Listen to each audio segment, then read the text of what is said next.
Suicidal workers, unpaid mortgages and families at breaking point is the situation right now in Tairawhiti. But the Economic Development Minister says jobs to replace those affected by the coronavirus are months away. Phil Twyford has been visiting the East Coast today to speak to forestry workers and other industries affected by the economic slowdown caused by Covid-19.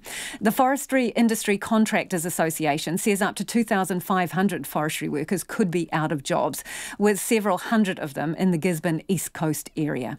Mr Twyford says the government's working on ideas to bring forward government projects to create new jobs because they understand people are struggling.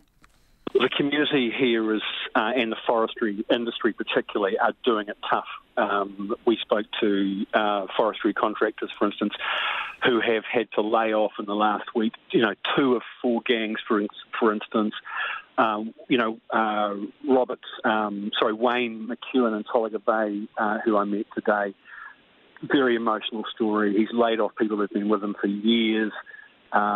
He's desperate to try to keep his business afloat and said that he's not going to die wondering whether that's possible or not. But look, the disruption to the Chinese market has had a pretty savage effect on the forestry industry here. 1 in 4 families in the Tairawhiti are connected to the forestry supply chain. And so we've got to do everything we can to help the community and the industry get through this. So what are you going to do for those workers then and their families? So for a start, there are some things that the government can and is doing that will make a big difference. Yesterday, Cabinet announced $4 million so we can scale up business advisory services that we're already running to directly work with businesses to help them navigate through this, and that's important. MSD already doing great work, the labour market rapid response teams linking up employers and job seekers to try and get people into the available jobs. But today we've been particularly... So what are those jobs, Minister? Sorry? The jobs... what jobs are they being pointed in the direction of, and how many are available? Can you give us some kind of idea of scale here? I can't put numbers on that, Lisa, but there are, just in a business as usual sense, there are jobs and opportunities that come up in different sectors, horticulture and others. But that's not going to be enough, given the scale of the impact here. And that's why we've been talking about what are the practical things that we can do to keep people in work and keep businesses afloat. So one example is we're investing a lot of money through the Provincial Growth Fund in upgrading the Tairawhiti's local roads and state highway network. Can we bring forward some of those projects, speed up the consenting, and shift some of the construction workers who are currently working in forestry? But how realistic is that, Minister? How realistic? Because you're talking about roading, right? You talked about speeding up consents. We all know that there's a lot of bureaucracy around consents. So realistically, could you do this in a week or 2 weeks? Could you get people into roading jobs? And how many? Because that's what people want to know, the detail. Yeah, so we can't give the detail now, Lisa. We're just talking about the idea now, and I'm going to go back to Wellington right now and get the officials cracking on this, get them working with the leadership here in the Tairawhiti, iwi, council and industry to see if we can do this. It's not just roading, there are other possibilities. There's horticulture. We're talking to DOC about whether there's DOC projects that can be brought forward. One of the really promising ideas that came up today was whether or not we can work with the forest owners to help them bring forward construction work and road building in the forestry plantations. This is work that they would do sometime in the coming months or over the next year. They don't currently have the cash flow to support it. Could we bring that work forward? That could mean that a lot of the forestry contractors would stay in business. So we're going to explore that as well. So when do you expect your experts to come back with the plan of attack and potential timeframes?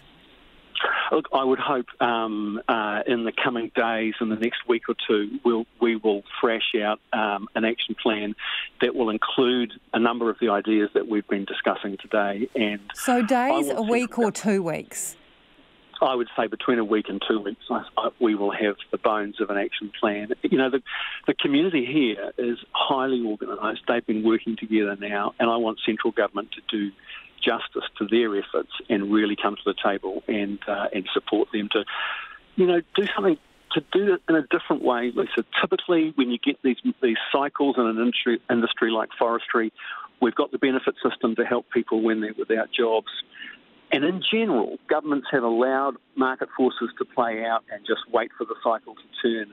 And I think we owe the community more than that. And if we want to build a more capable and productive industry, we've got to work with the industry to get through this downturn without losing the skills and the good firms and the good people.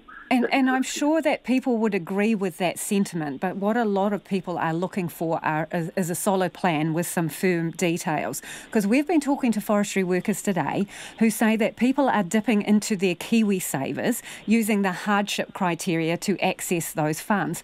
Should they have to do that? No, they shouldn't, Lisa. And there is urgency here. I spoke to people today who talked about workmates who are suicidal about this.